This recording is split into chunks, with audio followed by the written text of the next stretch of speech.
Monsieur le ministre, ce projet de loi présente, selon moi, de nombreuses opportunités, me semble-t-il, pour dynamiser et diversifier les trajectoires de carrière des agents de la fonction publique.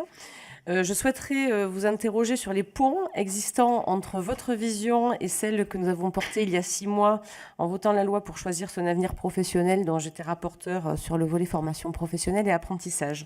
Je souhaiterais notamment développer 2 points. Le premier, c'était la nécessité de développer par filière métier un pilotage stratégique de la formation professionnelle en déployant une véritable gestion provisionnelle des emplois et des compétences. Et le deuxième porte sur la création d'un droit individuel à la formation. Alors ce droit existe depuis pas mal d'années, mais voilà, là l'enjeu est de créer un droit effectif et pas seulement théorique. Donc sur ces 2 points, donc par exemple si on prend le développement du droit à la formation attaché à l'individu, l'idée, c'est de faire en sorte que les individus puissent acquérir des compétences indépendamment de la volonté de leur employeur, ce qui me paraît important pour la sécurisation de leur parcours et le bien-être au travail. Je souhaiterais savoir en quoi cette réforme de la formation publique fait progresser ce droit individuel pour les agents. Quelle est votre vision à 10 ans? Faut-il, par exemple, organiser la création de fonds dédiés vers justement ce compte personnel de formation? Et sur le deuxième point, le développement du pilotage stratégique d'une prospective. Donc dans le privé, il se traduit par la création d'opérateurs de compétences chargés de développer une analyse prospective avec des plans de formation stratégiques, l'accompagnement des établissements pour l'innovation pédagogique. Et donc là aussi, je souhaiterais savoir, dans la fonction publique, quelle est votre vision à moyen terme? Est-il question de créer un opérateur chargé d'accompagner les établissements pour l'innovation pédagogique et chargé d'accompagner également les différents ministères, les différentes fonctions publiques sur une vision stratégique? Je vous remercie. Je vous remercie. J'en viens à la question de Mme Fabre pour dire que nous partageons cet objectif avec des difficultés essentiellement techniques. Nous garantissons la conversion du CPF entre public et privé au rythme des passages de l'un à l'autre, voire de passages qui peuvent être nombreux dans une carrière, et nous garantissons cette possibilité.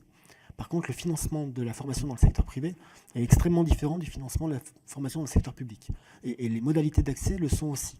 Ce qui nous invite à être prudents en la matière et à ce stade du texte, mais ouverts à toute amélioration possible pour avoir une véritable continuité entre le système de formation et les droits à la formation du secteur public et du secteur privé. Mais je sais que vous avez beaucoup travaillé sur ce sujet-là, y compris avec mes équipes et mon cabinet, et que vous en mesurez à la fois la difficulté et l'enjeu. La gestion prévisionnelle des emplois et des compétences fait partie, par contre, on peut l'affirmer d'emblée, des nouvelles compétences que nous donnons, que nous gravons dans le marbre pour l'instance unique, compétences qui n'étaient exercées par aucune des instances de manière formelle jusqu'à présent.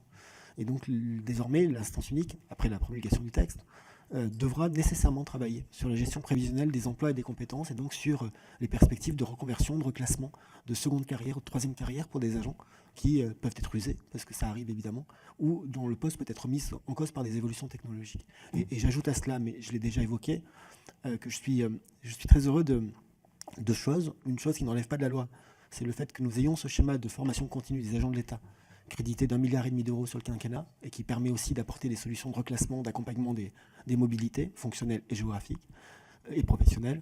Et puis la deuxième chose, c'est que pour la fonction publique territoriale, la proposition qui nous a été faite par les organisations syndicales et les employeurs de prévoir l'équivalent d'un PIC dans le secteur public, on ne peut pas parler de PIC dans le secteur public, mais l'équivalent d'un PIC ou la même idée que le PIC pour répondre aux agents dont la formation initiale est la moins importante, aux agents en situation de handicap et aux agents qui occupent des postes à usure professionnelle, je trouve que c'est une belle manière de mieux aider, de mieux accompagner ces agents qui aujourd'hui sont ceux qui ont le plus de difficultés, soit envisager cette reconversion ou cette deuxième partie de carrière.